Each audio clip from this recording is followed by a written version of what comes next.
Hey everybody, welcome to Let's Talk Physical Media. I am your host John, and this is the weekly show where we talk all things in the world of physical media and film and whatever the hell else we want to talk about each and every single week. And we like to start the show off with the news, and this week is no different, but there really wasn't that much news this week. We had one big rumor and one big confirmation, and that was really it. Well, I thought it was a slow news week, and then at the very end of the week, Shout and Scream Factory decided to announce their November announcements, and they really didn't hold back. First of all, Shout Select is going to be giving us Born on the 4th of July on 4K Blu-ray, and the underrated Ron Howard film, Rush, which stars Chris Hemsworth. Now, Rush is a great movie. I'm really glad to see this getting the 4K treatment. The Born on the 4th of July 4K Blu-ray, this has me really excited. Oliver Stone clearly has a good working relationship with Shout Factory because they have released both JFK and Natural Born Killers on 4K Blu-ray. They might have actually done Platoon too. I could be wrong on that, but I do believe that they also did Platoon. So this is just another team up between them. This is probably Tom Cruise's most recognized role by the Academy. I think a lot of people thought this was going to be the one that won him an Academy Award. It's a great movie. It's not my favorite Oliver Stone movie, but it's one that I'm really excited that's coming to 4K Blu-ray. The thing that sucks is it's coming out, in the fall where it's called Born on the 4th of July. This is the kind of movie I want to watch around Independence Day, but because I want to do the review on the channel, I will be picking that one up. And then from Scream Factory's side, we got to confirm that Mike Flanagan's Hush is going to be coming to 4K Blu-ray with 2 cuts on 4K Blu-ray, and it's going to be a 4-disc set, so that's great. Mike Flanagan, he loves physical media. He's a big proponent for it, so I'm really happy to see this getting the full 4K treatment. We're going to be getting the Shush cut, which I believe is in black and white. Both cuts were seen over by Mike Flanagan. I think Katie Siegel as well, which is his wife. That's awesome. So I really think we're going to get a great one with Hush on 4K Blu-ray. And then the Luca Guadagnino film, Bones and All, is going to be coming to 4K Blu-ray. He actually directed one of my favorite films this year, Challengers, and that's still my favorite film from him. He did do the 2018 Suspiria, and he also did Call Me By Your Name, which I have on 4K Blu-ray in the Sony Pictures Classics 30th anniversary set. Now, that movie's really good. Bones and All, I actually haven't seen yet, so I'm probably going to pick this one up to check it out. It's a cannibal love story, so I'm looking forward to checking that out. The irony there is that in Call Me By Your Name, Armie Hammer, he got canceled because apparently he does want to eat people, so he got canceled for that. So, and then this movie that comes out after Call Me By Your Name, or it might have came out after Suspiria, deals with, humans eating people. Yeah, a little ironic there, but either way, coming to 4K Blu-ray, really excited about that. And then on 4K, I think this is also Shout Select. It might just be regular old Shout Factory. Dragon, the Bruce Lee story, is going to be coming to 4K Blu-ray. And then a bunch of collector's editions, including Labyrinth and Dark Crystal. And you're going to get some steelbooks for movies like Krampus and Escape from New York. Now, I might grab Krampus on 4K steelbook because I don't have it yet. But Escape from New York, I already have the Shout Factory release, so I'm not going to grab that. But you know what? Shout really did give us a lot between them and Screen Factory for November, so I'm pretty excited. Let me know in the comment section below what you're most looking forward to from Shout Factory in November. And let's just kick it back to my past self. Star Trek is going to be celebrating its 45th anniversary. Well, Star Trek the motion picture, not the show, but the original motion picture from 1979. It's going to be getting a 4K steelbook release, and it's a really nice looking steelbook. Now, there's no reason for me to pick that up because I actually have the Star Trek 4K Blu-ray collection right over here with the first 4 films. I'm actually not a really big fan of the motion picture. I'm not even really a huge Star Trek fan in general. I've never watched the show. It just feels like it's a big thing to tackle, just like Doctor Who, where there's just so many seasons, where to begin. I don't have that kind of time, but I have watched most of the Star Trek films. I've actually wanted to review these 4K Blu-rays here on the channel. And funny enough, the only reason I haven't is because I don't really like Star Trek the motion picture, so I haven't felt the need to actually review those, or to want to at least. But maybe when that 4K steelbook comes out, that's when I'll finally review at least the Star Trek the motion picture here on the channel. And this is just a rumor at this point, but apparently Paramount is going to be releasing Airplane on 4K Blu-ray, 1980s Airplane, starring a huge slew of actors, but this is really known for making Leslie Nielsen famous as a comedic actor. Really, it just took his career into the stratosphere. This, then eventually with the Naked Gun movies. The Naked Gun is one of the best comedies of the 1980s, but so is Airplane. I might prefer the Naked Gun a little bit more, but Airplane crosses over into one of those special categories where it's not just a great comedy film, but it's just a classic film in general where everybody needs to see this movie at least once. Now, has some of the jokes aged that great? No, some of that stuff hasn't aged that gracefully, but it is of the time. It's a great 1980 comedy. Comedies are one genre where It's so subjective, and I feel like it ages very fast, where jokes just go out of style pretty damn quick. You can go back and watch the Universal monster movies from the 1930s, and those still hold up very well, whereas comedies from that era don't really hold up that well. Some do, obviously. There's always the exception to the rule, but for the most part, you don't really go back to those comedies. But Airplane is one of those comedies where all the slapstick humor and just Leslie Nielsen in general, all that stuff still holds up. It'll still get some laughs out of you. Lloyd Bridges, where picked the wrong week to stop sniffing glue. I mean, all that stuff escalating. Robert Stack is in this movie, basically just being Robert Stack. I love the movie for that. He's just the straight man in this ridiculous comedy. I can't wait to see that on 4K Blu-ray. It definitely deserves it. Hopefully we get an official announcement for that pretty damn soon. And other than that, there really wasn't too much else. We didn't really talk about it last week. We kind of touched on it, but Imprint is going to be releasing The Never-Ending Story on 4K Blu-ray. Now, I personally don't have the biggest connection to this movie. I feel like this is one for the 1980s kids. I grew up in the 1990s. I've seen The Never-Ending Story. I liked it, what they did with, I think it was Stranger Things 4. Was it 3 or 4? One of them where, they had it was Stranger Things 3, where they had the Never-Ending Story song, and that kind of brought it back into the spotlight. Obviously, it takes place in the 1980s, so that makes a lot of sense. Answer to a never-ending story.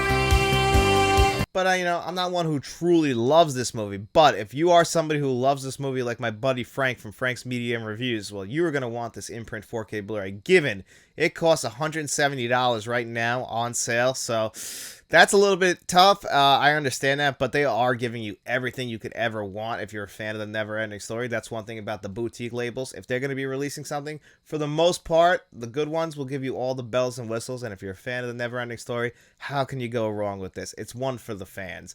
But other than that, really not too much news this week, but we do have some great questions, so we're going to dive into the Q&A portion of this show right now.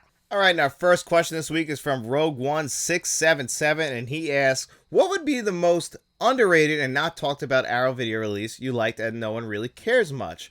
What was the best summer blockbuster of 2024 season and favorite and least favorite film of the summer? I'll answer the first question first about Arrow Video, which we have another Arrow Video question, which we'll do right after this, but I've always felt that Flatliners, for some reason, doesn't get talked about enough as one of those great Arrow 4K Blu-rays. Flatliners never stuck out to me as one of those beautiful-looking movies, one of those colorful movies, but it really is when you watch this Arrow 4K Blu-ray.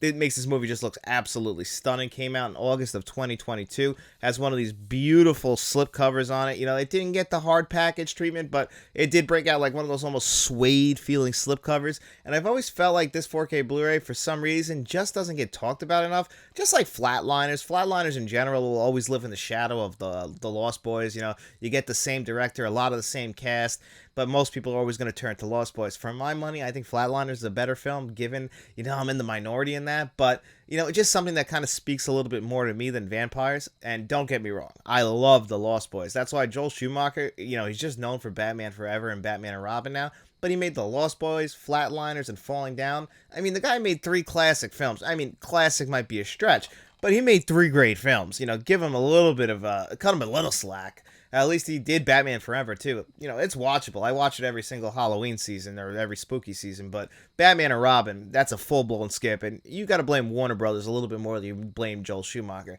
A little bit of a tangent there.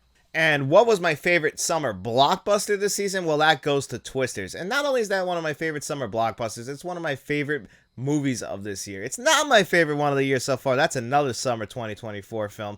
But I love Twisters, and I feel like I like this movie more than most people did. You probably would expect me to pick Daredevil and Wolverine, and I love that movie. I really did. I can't wait to rewatch it. Maybe over time that will pass Twisters as the better summer 2024 film. But Twisters just surprised the hell out of me. Maybe that's just one of those movies where I went in there with such low expectations that I wasn't expecting to enjoy the movie as much as I did. I thought that Glenn Powell was great. This guy's got leading man just written all over him. He's having a year, with this and Hitman, and I always forget the name of that rom-com that came out last year, but Top Gun Maverick. And you can compare Top Gun Maverick to this movie. They are structured very similarly. Obviously there are legacy sequels, but this one really has no connection to the original Twister, and I appreciate that. One thing about Alien Romulus, that was one thing where I felt like they were unfortunately relying a little bit too much on what you know about the Alien franchise, whereas this movie, all the Easter eggs are more involved in like the clothes or something like that. Obviously we get the red Dodge Ram. It's a newer model, but the red Dodge Ram, it's paying homage to the original Twister. And that's something that I really appreciated. It was its own movie. I feel like people were a little bit disappointed by that, but I felt like it's an original film that really stood out to me, and it's one that the special effects also were really good in a world of bad CGI. The CGI in this movie never really took me out of it. I truly enjoyed it, so I thought that was the best summer blockbuster of 2024. My favorite film, though, of this year so far is Maxine, so that would be my favorite film of the summer of 2024, the end to the Ty West, I guess X trilogy is what they're going to be calling it. This, Pearl, and Maxine. Pearl, I'm still pretty sure is my favorite, but as a fan of the 1980s, love the soundtrack, all the stuff that's talking about 1980s Hollywood. The movie itself, I thought was great. I thought it was the perfect end to the trilogy. Some people didn't love the third act of the movie, and I hear you. I understand that. I gotta rewatch this one. I'm in between. Should I pick up the 4K Blu-ray or not? I feel like I'm going to regret that, and A24 is going to give us that trilogy that I've been waiting to get on 4K Blu-ray, but I love Maxine, and I want to talk about it a little bit more, and I want to rewatch it, so maybe I'll pick it up. But that was my favorite movie of the summer. My least favorite movie of the summer, and I still enjoyed this movie. I didn't really watch anything that was, horrible or anything this summer, at least, movies that I went out of my way to see, but I would have to say, and this one I didn't see in theaters because it wasn't in theaters, and that's Beverly Hills Cop, Axel F. I might have actually enjoyed it more if it was in theaters, but I thought the movie was fine, but it suffers from a lot of 2024 movie problems, especially 2024 studio movie problems, and this is a Netflix film, and the backgrounds look a little too artificial to me, and I love that Eddie Murphy was having a good time, and he's back at his Axel Foley, and this felt like a true sequel to those movies. I didn't really have a problem with that, but I just didn't love this movie as much as I was hoping to, so that's why I would say that's my least favorite of the summer. That was a great question, Rogue One. I really appreciate that, buddy. And the next one's from Kevin Kruger. I told you guys that this is going to talk about Arrow, and he wrote, how would you rank the Arrow 4Ks in your collection? And hopefully I don't miss any this week, because last week I forgot to put the Ring collection into my Scream Factory 4K Blu-ray collection. It would have ended up somewhere in the middle because the Ring 2 and 3 really dragged that entire 4K collection down. You can buy the Ring on its own in a 4K Steelbook in a couple weeks, I think. I'm not entirely sure when that's coming out. It's the same Steelbook that came out on Blu-ray a couple of years ago. I actually reviewed it here on the channel. It's the same exact Steelbook. It's just got a different slip cover over the Steelbook.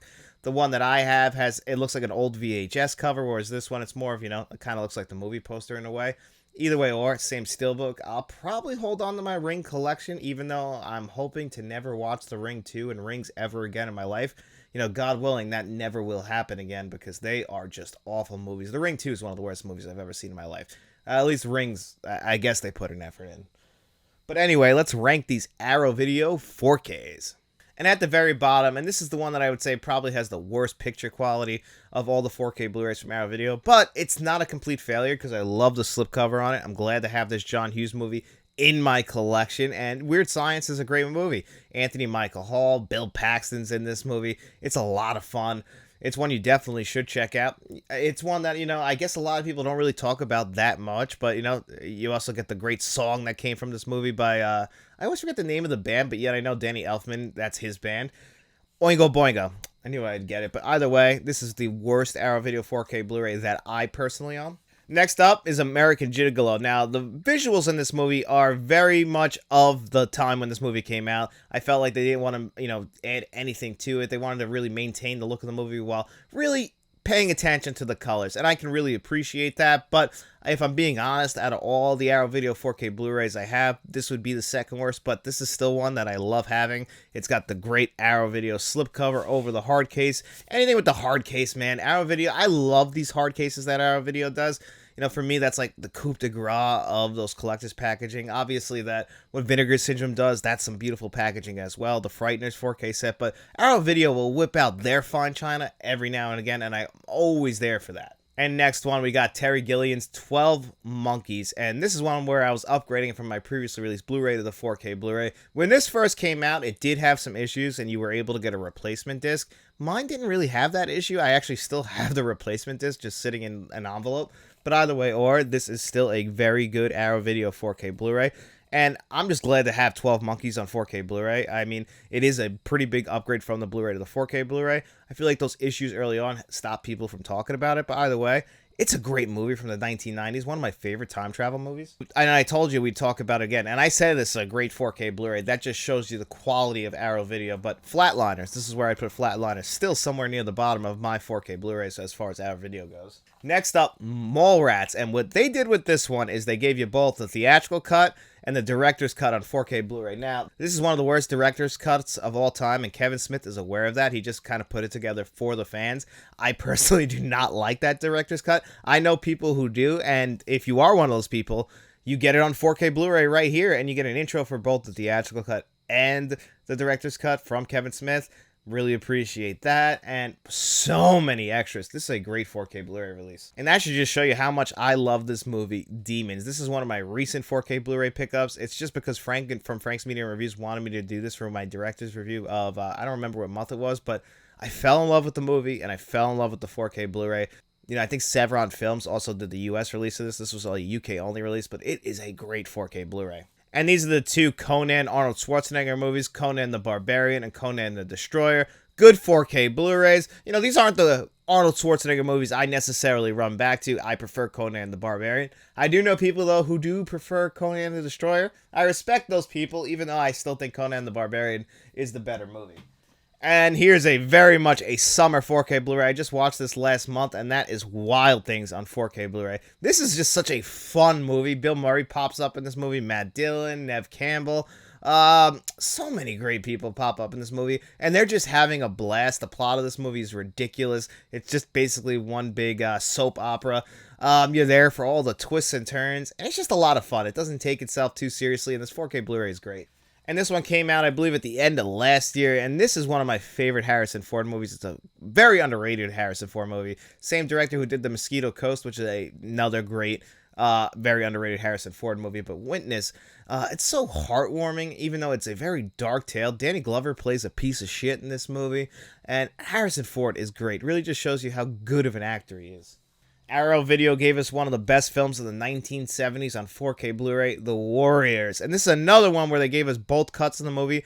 Again, I prefer the theatrical cut, but the director's cut does do some interesting stuff. This is one where Walter Hill, you know, he originally wanted the opening credits to be like, and then the transitions to look like comic books, and he never got to do that just because they ran out of time, and I think they ran out of money, but he was able to do that on the eventual DVD release, which is also here on this 4K Blu-ray release. I appreciate that. Great extras on here. I just prefer the theatrical cut. This also had two versions. I like this version better as far as the artwork goes, but you get the best of both worlds because when you go inside, you know, it has reversible cover art. And up next is Donnie Darko, and this is one of my first Arrow Video 4K Blu-rays that I actually bought because I've always loved the movie Donnie Darko, and I upgraded my Blu-ray to this. And I remember when I first got this, people were a little bit upset because the 4K Blu-ray looked kind of dark. But the film in general has always looked dark, and this actually brightens it up. I think they kind of missed the boat on that. Again, you get the theatrical and the director's cut. The director's cut for this, I think, is the better one. Some people say it provides too much exposition. I disagree. I think the movie really needed that because otherwise you are just very confused. But either way, it was enjoyable. And Patrick Swayze plays a piece of shit in this one. And one we just talked about a couple weeks ago. Actually, it's not even 2 weeks yet. And that is The Silence of the Lambs. Finally, somebody did justice to the visuals of The Silence of the Lambs, and of course it was Arrow Video, and they broke out the fine china, the hard case. Again, you could have got two versions of this, the Arrow Store exclusive or the one that I have right here. I preferred this movie poster, and from what I'm able to understand, apparently I can get Arrow Video 4K Blu-rays from the UK store.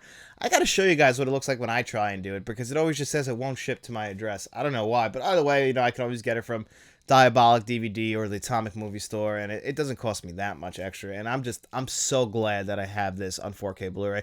In the United States, unfortunately, you know, we just have the Kino Lorber 4K Blu-ray. The Criterion Blu-ray is very good, but this is the best as far as visual quality goes. And right now, this is one of the best 4K Blu-rays of 2024 because some of the movies I just talked about, I like more than this movie, and that's Crimson Peak, directed by Guillermo del Toro. This movie, it's really good. I liked it less than I did previously when I watched it on this rewatch, you know, with a critical eye. I didn't love it as much as I used to, but I still enjoyed it. But the 4K Blu-ray is out of this world. 10 out of 10. One of the best of the year. I love what they did here. Kind of reminds me of like what Vinegar Syndrome does with their hard casing, like like this kind of looking like a book. You know, you get the line right here so you can pull everything out. Love that. You know, it's really just an upgrade of their previously released Blu-ray, but this 4K Blu-ray is stunning. And this might be a little bit of a cheat because it's just a beautiful box set. And in the UK, they got the entire Psycho 4K Blu-ray collection now. Universal did the first Psycho, so if you get this, the first 4K Blu-ray isn't done by Arrow Video, and I actually have that twice because I have the Alfred Hitchcock Collection Volume 1. But either way, you get Psycho 2, 3, and 4. I really love Psycho 2 and 3. 4, it's not the best, but the 4K Blu-ray for Psycho 4 is fantastic. And just like all the 4K Blu-rays in here, Psycho 2 is the one that stands out just because it's a great movie, and I feel like more people are finally coming to it. I was one of those people that took a long time to come to it, but thanks to Shamrock Balls, a.k.a. David, my host of the Let's Talk podcast, he always is championed, mainly for Psycho 2 and 3, but I think he also likes Psycho 4. He just loves the Psycho movies. Psycho's an all-time classic, you can't sell that one short. It's one of the greatest horror movies ever. And the final two are some of my favorite films of all time. So, especially this one. This one doesn't have as good of visuals as like Crimson Peak, but still, it's one of my favorite films, one of my top 10 favorite films ever. And that is RoboCop on 4K Blu-ray. I mean, this is everything I could have ever wanted from a 4K Blu-ray of one of my favorite films. This is why I wanted the Terminator to come from Arrow Video, because they would have gave us something like this, the hard casing. Oh my god, I love this movie, and you get all the great extras on here, given now that we have that great RoboCop documentary, RoboDoc, that came out last year. Even though it's got a making of on here that's really good, that one just fleshes everything out. And then number one, how could it not be? True Romance. And they gave us so many different versions of this. I got the best version you could possibly get, in my opinion, the one that comes with a steelbook on the inside of it. I love this movie. Another one of my top 25 favorite films ever. A lot of people could argue it's very similar to Badlands. It is. The score is basically just Hans Zimmer redoing the Badlands score, and the movie itself is very similar. But I think it's perfected here with this Quentin Tarantino script and Tony Scott's direction. And, the ending is different than how Quentin Tarantino originally wanted it to be. And honestly, I kind of agree a little bit more with Quentin Tarantino, but with Tony Scott's style, I feel like the ending to this movie worked out great. And that's why this movie is my favorite of the Arrow Video's 4K Blu-rays. They gave us everything I ever could have wanted.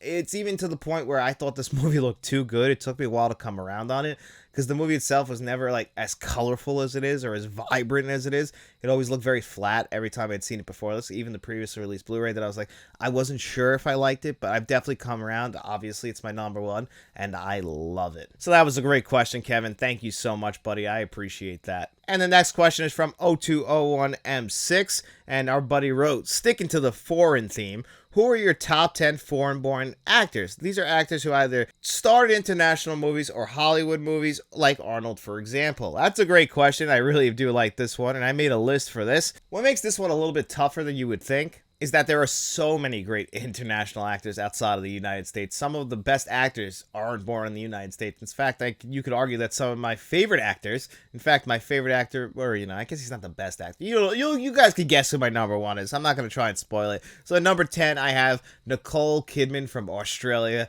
Nicole Kidman is finally getting her flowers for being a great actress over, I'd say the last decade, but she's always been consistently good. Even go all the way back to the 1990s and, the movies My Life and Days of Thunder. I love those movies. She's great in them, and those are all the way back, in the beginning of her career, and she's consistently been good ever since that. I love Nicole Kidman. The only thing is, I just can't forgive her for what she did at AMC, and I have to see her at the end of every single AMC ad at the theater right before the movie starts.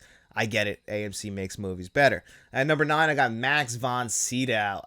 People are always going to remember him probably most for The Seventh Seal, and I get that. It's one of the greatest movies ever. I don't personally love that movie that much, but it is a beautifully made movie. I can't deny it, and I can understand why Max von Sydow is famous for that movie. He's also very famous for The Exorcist. Love him in that movie. But the two roles that always stood out to me are his roles in 3 Days of the Condor. I think he is amazing. He plays one of my favorite hitmen in movie history, just because he follows his own code. He's straight up with you. He doesn't get any emotional involvement in it. He's just doing a job. And the way he explains that to Robert Redford in that movie, It's just absolutely beautiful. I love that scene. And then, of course, in the movie Needful Things, he's fantastic in that. Just letting loose and having some fun. Like he was doing a lot in his later career, and I can appreciate that. Max von Sydow not taking himself too seriously. At number 8, Christian Bale from Wales. I love Christian Bale. He's, one of the best Batmans of all time. Unfortunately, he'll never be the best Batman of all time as long as Michael Keaton is alive. Or even when he's dead, he'll still be the best Batman of all time.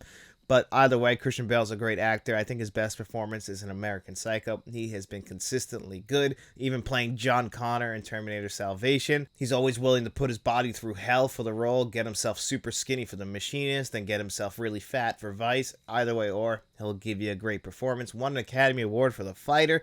Number 7, Emily Blunt. People took notice of her from The Devil Wears Prada. She's from the United Kingdom. Emily Blunt, she has actually come up to be one of our great action stars in movies like Edge of Tomorrow, Sicario, the Quiet Place movies, directed by her husband John Krasinski. She was great this summer in Fall Guy. I loved Fall Guy. It was great, just to see her again. And she's always good. That's the thing about Emily Blunt. No matter what, she's always good. At number 6, Daniel Day-Lewis. Now, some people might think this is too low because I do think Daniel Day-Lewis is probably one of the greatest actors of all time. Just on, awards alone. But either way, or he always threw himself into the roles. Now, I've had this argument with David a bunch of times that, he's never really strayed from anything but those dramatic roles. But those dramatic roles like There Will Be Blood or My Left Foot are incredible performances. Phantom Thread, the last role he did, absolutely amazing. He blends into these roles that you forget that it's Daniel Day-Lewis. He's got dual citizenship because I believe he's born in the United Kingdom, but then he moved to Ireland. I'm not too sure, but he has dual citizenship. Number 5, Margot Robbie from Australia. One of our great working actresses today. A lot of people first took notice of her with The Wolf of Wall Street, but she's one of the best Harley Quinns we've gotten. Probably the best Harley Quinn we've gotten actually in film, and that's why she kept playing the role in 2 Suicide Squads, because they just wanted to keep having her. She got her own movie.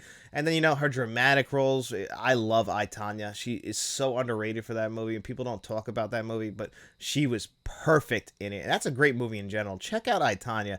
But then, really, the movie that I was like, oh my god, she's a star. But I thought she was just incredible in one of my favorite movies, and my favorite movie of 2022, Babylon. She was incredible in that. And then, of course, Barbie from last year.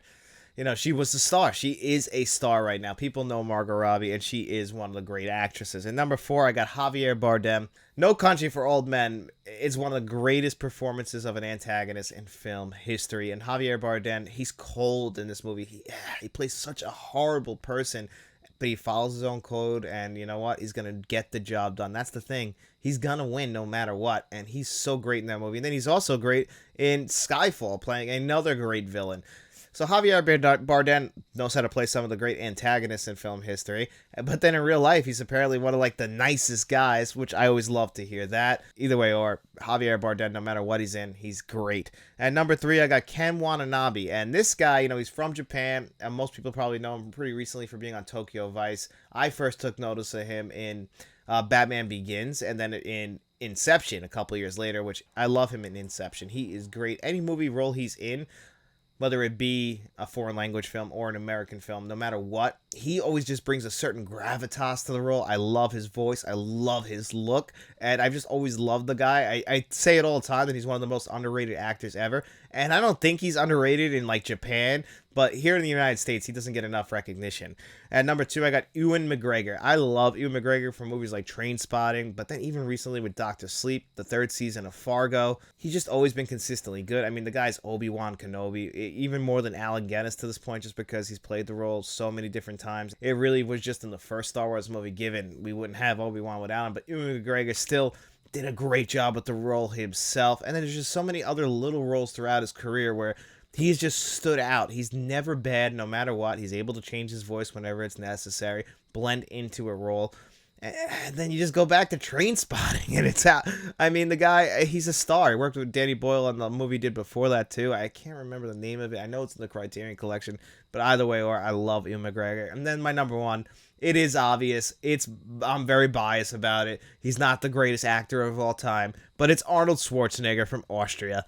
I love Arnold Schwarzenegger. I mean, if anyone's my hero, I don't have too many heroes, but if anyone was, it's Arnold Schwarzenegger, just because he always did it. He did what he was going to do. he conquered so many different parts of, like, so many different, I don't even know how to put this, so many different, like, just things. He got to the top of bodybuilding and said, all right, I'm done here. Now I'm gonna get to the top of acting. Oh, I'm done here. All right, you know what, I'll become the governor of California.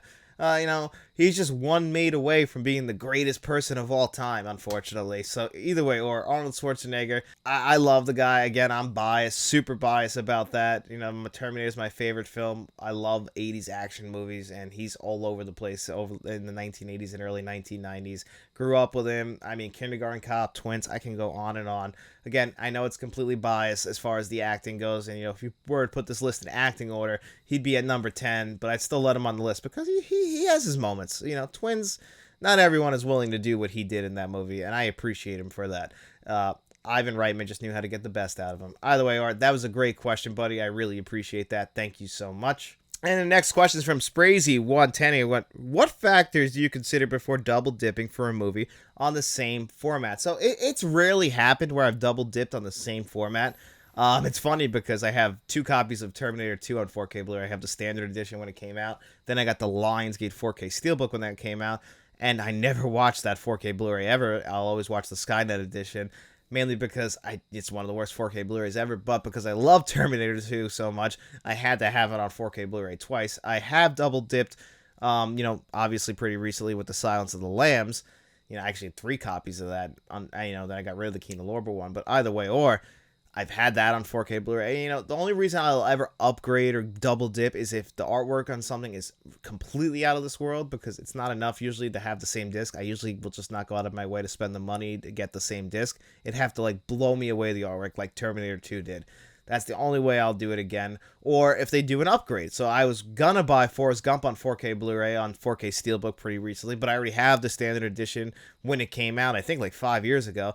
I don't love that 4K Blu-ray. I think it's a little too dark. So if they would have brightened it up with this 4K Blu-ray, then I would have, bought it again to see if it's better. I'm actually on the fence of buying A League of Their Own on 4K Blu-ray. It just came out on its own because that has Dolby Vision on it, whereas the one I have that came in the Columbia Classics Volume 1 collection, that only has HDR on it. So I would really like to see if it's improved. Even though I think that 4K Blu-ray that came out a few years ago is really good, I want to see if it's an improvement. So that's always a way to get me is upgrade it like Dracula did and stuff like that. Throw Dolby Vision on something that years ago only had HDR10. I think we're at the point now where we can start upgrading early 4K Blu-rays from 2016, 17, and 18. They didn't get the true 4K treatment that we get now in 2024. I think we're at that point now where we can fix some of the old stuff. Planes, Trains, and Automobiles, Terminator 2. Let's hope it happens. That's a great question, buddy. And then his next question is, how long did it take you to find your own style for YouTube? It took a long time. I don't know when you first found the channel, Sprazy, but originally this channel, in its origins, was very different. It started out with me and my cousin Matt. We kind of co-hosted the channel together. It was going to be a mixture between video games and movies. I was going to be the movie side. He was going to be the video game side. We thought we could make this super channel, being just naive and ignorant, like we were just going to be great overnight. Everyone who tells you you're going to be terrible at first on YouTube isn't lying to you. It's 100% true. It takes a while for you to get your groove, get comfortable, and, find your own style. I would say for me, it probably took until about probably a full year until I found, where I was most comfortable, where you can go back and watch all the reviews and feel okay, I'm starting to find what I do here on the channel. But I'm always trying to improve and get better. And I mean, you could go back and look at the videos from 2022 and you'll see that even in the editing, the lighting, all that stuff was just horrible. We didn't really know what we were doing. I think I still kind of had my voice. I've never been one that gets uncomfortable in front of either the camera or in front of big crowds. In fact, I kind of like that attention, even though I'm not somebody who likes to be in big groups. It's weird. I like to be in front of a crowd, but I don't like to be in a crowd. I don't know. One of those things, it's kind of like a catch-22 or ironic or whatever. But either way, I'm just not one of those people. But yeah, it took about a year for me to really just find out what this channel was going to be. And you realize everything about the YouTube algorithm, and then you kind of got to mold the channel around it. And then, then figure out okay, how many videos am I going to put out each week? Now, really now the channel's kind of found its groove where every Sunday's Let's Talk Physical Media. You'll have the Let's Talk review show, and then either a list or me and David's Let's Talk podcast show, and then at least one new 4K Blu-ray review each and every single week. If I have more time, maybe you get the live show with me and Frank, or maybe I can slip in another 4K Blu-ray review, but it's really hard, which is actually perfectly leads into our next question from Aaron Click, who said, with all the physical media you collect and watch, do you find it difficult sometimes to keep a good work, including around the home, leisure balance, and what are some of the things you try to do to keep a healthy balance? And this is actually what I've always wanted to talk about here on the channel, because it's something I was very naive about, is how much time having a YouTube channel actually consumes of your life. And you have to really go back and forth. Is it worth it? Because YouTube doesn't pay you a ton of money. That's why I always tell you guys, like the channel memberships, I get a lot more from that or donations from people than I do actually from YouTube. YouTube really gives me the platform and they share some of the ad revenue with me. But other than that, a lot of it comes from you guys, and I don't really get in fact, I never get review copies because just me personally, I never really reach out too much, and that way I don't actually feel like, because I don't like to disappoint people. I don't have to feel a certain way about like, hey, they sent me this, I should try and be a little nice. No, I don't go that route. This way, like when I buy something, it's out of my pocket or you guys paid for it, I can give you guys my full and honest thoughts. But running a YouTube channel and balancing your regular life, it's near impossible. It really takes a lot of maneuvering, because I work a full-time job, about 50 to 60 hours every single week. Now, the good thing is my job is like just down the block from me right now, and I enjoy my regular job now, unlike how I used to. My old job I absolutely hated, which made this even harder because, sometimes with YouTube, it still is kind of a job. There's going to be times where you don't want to watch a certain movie, or, I love filming, but there's times where I don't want to edit. Like, that's going to be a couple hours that I don't really want to, do because I have other things to do, but I still enjoy editing, so it's not that big of a deal. But you have to really enjoy this to do it, because it's going to take up most of your free time. If I'm working 50 to 60 hours a week, I probably put another at least 20 hours into YouTube, and that's not even counting the movies I watch for the channel. So, maybe every once in a while I'll have a movie that I have free time and I'll rewatch one of my favorites that I'm not going to really talk about here on the channel. But for the most part, you guys like to hear all my thoughts anyway, which I love. I love talking movies and reviewing movies, so that's always my passion first. So I don't mind watching a movie and then reviewing it here on the channel. I told you guys I kind of like that structure. I like to be on a schedule. But it definitely does wear a little bit on, like, my marriage. Like, my wife wants to hang out with me, or, my parents want to see me, and I don't have that kind of time. And, like, if I want to do things like that, like, a good example is I'm recording the show on a Wednesday because on Friday I'm going to see Beetlejuice with my cousin Matt, and then on Saturday again with my cousin Matt and a bunch of our buddies. Every single month we get together and we watch an old wrestling pay-per-view. We're in 1997, so we're watching Ground Zero from 1997. Then next month we'll watch Bad Blood from 1997, but we all get together to do that. But that means I miss out on a day of editing because I still have to go to my job until 6 o'clock at night, go hang out with them. Then eventually I got to go to sleep, so I miss out on some editing time or filming time. So I have to kind of try and cram that all in if I want to have a day where I don't concentrate on YouTube. So it gets a little bit difficult to balance that, and I know I disappoint some people by not having enough time to go hang out with friends, because I'm committed to doing this on YouTube. This is my dream. I'm trying to eventually make this a full-time career. Will that happen? I don't know, but at least I can say I gave it my all. I tried. I'm not going to live with the regret of at least I tried it. That's what I always tell people when they say, oh, should I start a YouTube channel? You know what? Give it a whirl. If it doesn't work out, it doesn't work out. But at least you won't go to bed at night knowing that you didn't try. The what-if factor is completely taken out of it. You can at least rest your head knowing you gave it your best shot. And that's all I hope for if this doesn't eventually work out. But either way, I love doing it, so it'll probably never end just because I like reviewing movies. It's my passion. So it's still great. And that's a great question. I love to give you guys a little bit behind the scenes because we don't get to talk about it too much. And we do have great people here in the physical media community. Most of the time, everyone's very respectful, and I always appreciated that. That's a great question, Aaron. Thank you so much, buddy.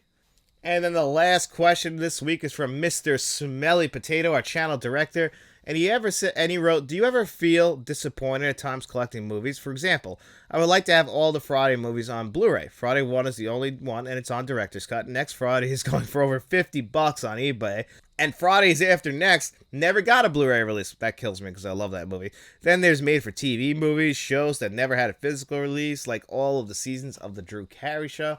And yeah, I mean, it does get a little bit disappointing, and you do get frustrated because you'll see like some really shitty movie get the beautiful 4K treatment from a great boutique label, and then you're sitting there and like movies like Fight Club have never come to 4K Blu-ray because Disney's just sitting on them. And now there is hope that things might change with them because of the Sixth Sense and Signs coming to 4K Blu-ray from Disney, like they're actually releasing. So maybe now we'll get some back catalog titles with movies like finally Fight Club or The Rock coming to 4K Blu-ray. Like that's all I could really hope for. But yeah, it does disappoint me when I see other people getting their favorite movies, and then some of my favorite films have never even come to like Blu-ray. Another one I talked earlier in the episode about, My Life. That's a Michael Keaton movie I truly love. A lot of people don't love that movie or even really like that movie, but I love that movie, and it never got a Blu-ray release. Like I own it on Amazon Prime. It's just because I'm not going to buy the DVD, so it's really upsetting that the only way I can own that is digitally, or I have to buy an old DVD, and it probably won't get a Blu-ray release because it seems like that movie's just completely forgotten about. But we are getting Gung Ho, or we already got Gung Ho from on Blu-ray from Kino Lorber, so there's always a chance. It's just that it does get a little upsetting that you can't just go and get your favorite movie on Blu-ray or 4K Blu-ray. That's what kills me about like Dumb and Dumber and Friday, is that they only have the director's cuts on Blu-ray, and the director's cut for both of those movies, it's just not good. It's a better theatrical cut, and you have to get the DVD if you want that. Friday is just all over the place. Like you said, out of print with Next Friday and Friday After Next, which is kind of a Christmas movie. I would love that on 4K Blu-ray or just on Blu-ray. Instead, I always have to watch it on HBO Max or just Max now. So, yeah, I get that frustration, buddy. And that's a great question, Mr. Smelly Potato. Thank you so much. It does, make you wonder, like, when are you going to get your favorite movie? So, thanks, buddy. I appreciate that. And thank you to everybody who asked questions for this week's Let's Talk Physical Media. It always means the world to me. I appreciate everybody who sent in questions. Thank you so much. And thank you guys all for watching the show. I hope you enjoyed it. And if you did, don't forget to hit that like button, hit that subscribe button, share this video if you could. And then, of course, we do have channel memberships. So if you want to become a friend of the channel, a producer like John Doe Juggalo or Jason Martin, or a channel director like Frank from Frank's Media Reviews or Mr. Smelly Potato, you guys can look for all that information in the description below. But if you got no money to throw away, guys, don't you worry about it. We just hope you enjoyed this video. And if you did, get out in those streets, tell your friends about us, and then we'll be seeing you around.